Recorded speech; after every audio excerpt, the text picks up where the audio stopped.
Existe um momento específico que quase todo mundo já viveu, mas poucos conseguem explicar. Você está em uma situação aparentemente simples. Alguém diz algo, um comentário qualquer, um olhar, um tom de voz, e de repente, algo muda dentro de você. Sua reação não é proporcional, não é racional, e muitas vezes nem parece sua. Você responde com irritação quando não precisava. Se fecha emocionalmente sem entender o motivo, ou sente uma tristeza desproporcional, como se aquilo fosse muito maior do que realmente é. E o mais estranho acontece depois. Você percebe que exagerou, percebe que não era pra tanto, percebe que poderia ter reagido diferente, mas no momento, você não conseguiu. Prazer, meu nome é Fael e vou te mostrar tudo isso. Agora vem a pergunta que muda tudo. Se você sabe que não faz sentido, por que continua acontecendo? A maioria das pessoas responde isso de forma superficial. Eu sou assim. É meu jeito. Eu preciso melhorar. Mas essas respostas não explicam o mecanismo, porque o problema não é falta de controle, é falta de consciência sobre quem está no controle naquele momento. Existe uma parte de você que não responde como adulto. Ela responde com medo, com insegurança, com necessidade de aprovação, com proteção emocional, e essa parte não surgiu agora. Ela foi formada muito antes. Essa é a base do que a psicologia chama de criança interior. E ignorar isso cria um ciclo silencioso. Você vive como adulto, mas reage com padrões emocionais antigos. Enquanto você não entende isso, você continua repetindo reações que nem você concorda. Quando se fala em criança interior, muita gente interpreta como algo simbólico ou até místico. Mas isso é um erro, não é metáfora. É funcionamento psicológico real. Dentro da sua mente existem camadas, e uma delas guarda exatamente a forma como você aprendeu a sentir, reagir e interpretar o mundo nos primeiros anos de vida. Na infância, você não tinha maturidade emocional. Você não tinha linguagem interna suficiente para entender o que estava acontecendo ao seu redor, então seu cérebro fez o que precisava fazer. Criou interpretações rápidas para sobreviver emocionalmente. Por exemplo, se você foi ignorado com frequência, você pode ter interpretado isso como eu não sou importante. Se recebeu amor de forma inconsistente, pode ter aprendido que afeto é instável. Se foi criticado constantemente, pode ter associado o erro com rejeição. Essas interpretações não foram conscientes, foram automáticas. E mais importante, foram armazenadas. O problema é que o seu cérebro não descarta essas estruturas automaticamente com o tempo. Ele reutiliza. Então hoje, quando algo no presente se parece minimamente com uma experiência do passado, essa parte antiga é ativada e assume o controle emocional da situação. Isso significa que em muitos momentos, você não está reagindo ao que está acontecendo agora. Você está reagindo ao que aquilo representa inconscientemente. E isso explica por que certas situações parecem tão intensas. Esse modo pode aparecer como ataque, fuga, congelamento. E tudo isso acontece antes de você conseguir pensar com clareza. Por isso, no momento da reação, você não sente que está escolhendo. Você sente que está sendo levado. E só depois, quando o sistema emocional desacelera, o racional entra em cena. E aí vem o arrependimento.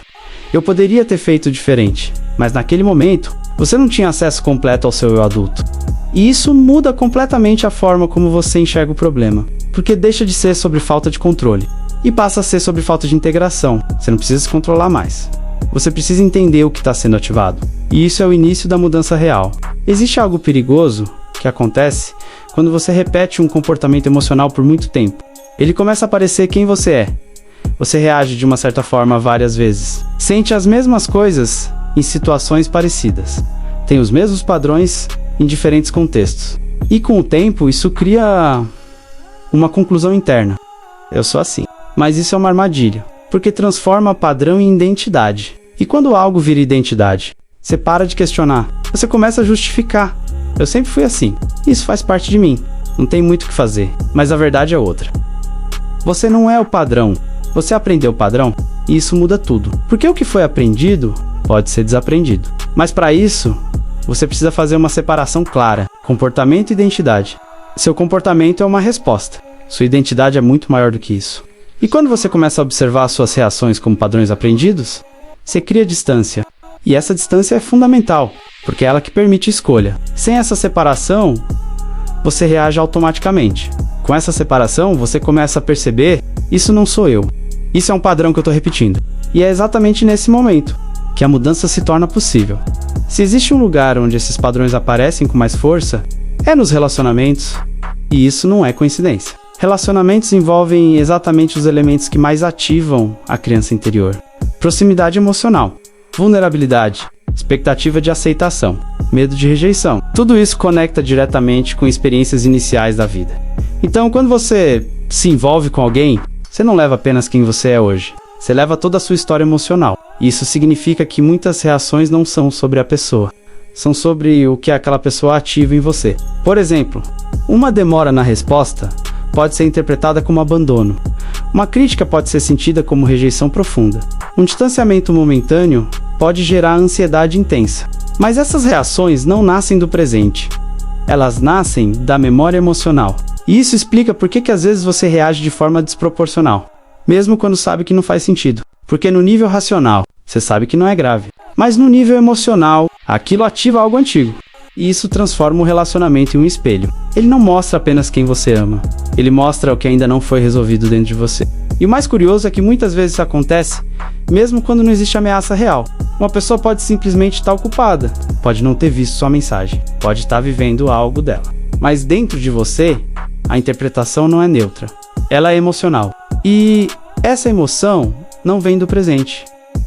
Vem de experiências onde presença significava segurança e ausência significava risco. Se em algum momento da sua vida houve inconsistência emocional, pessoas que estavam presentes e depois não estavam, afeto que vinha e sumia menos seu cérebro pode ter registrado isso como algo perigoso. E o cérebro não esquece padrões que ele interpreta como risco. Ele os repete. Então hoje, quando algo ativa essa memória emocional, você reage como se estivesse prestes a perder algo importante. Mais importante, isso não é fraqueza. É a adaptação antiga ainda ativa. Mas enquanto isso não for compreendido, você continua reagindo ao passado, dentro do presente. Existe algo dentro de você que fala constantemente. Uma voz interna. Ela comenta suas ações, julga suas decisões, analisa seus comportamentos.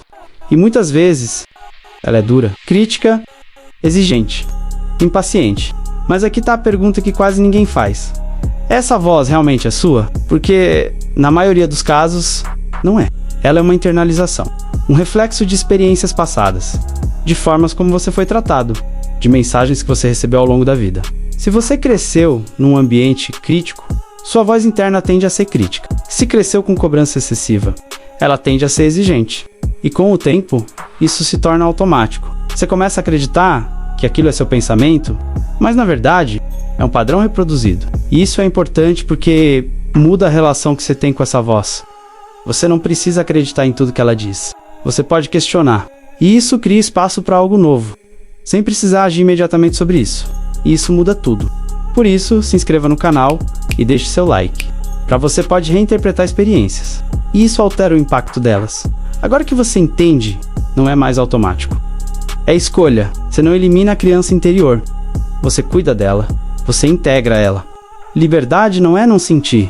É não ser controlado pelo que sente. No final, você percebe algo que muda completamente sua visão sobre si mesmo. Você nunca foi exagerado. Você nunca foi difícil. Você apenas estava reagindo com partes suas, que foram formadas em momentos onde você não tinha escolha. Mas agora você tem... E isso é o que muda tudo, porque agora você pode pausar, pode observar, pode escolher. E talvez pela primeira vez, você não precise mais reagir como antes. Você pode responder como quem você se tornou. E é exatamente nesse ponto que começa a sua liberdade emocional real. Preparei esse vídeo do card, te vejo lá.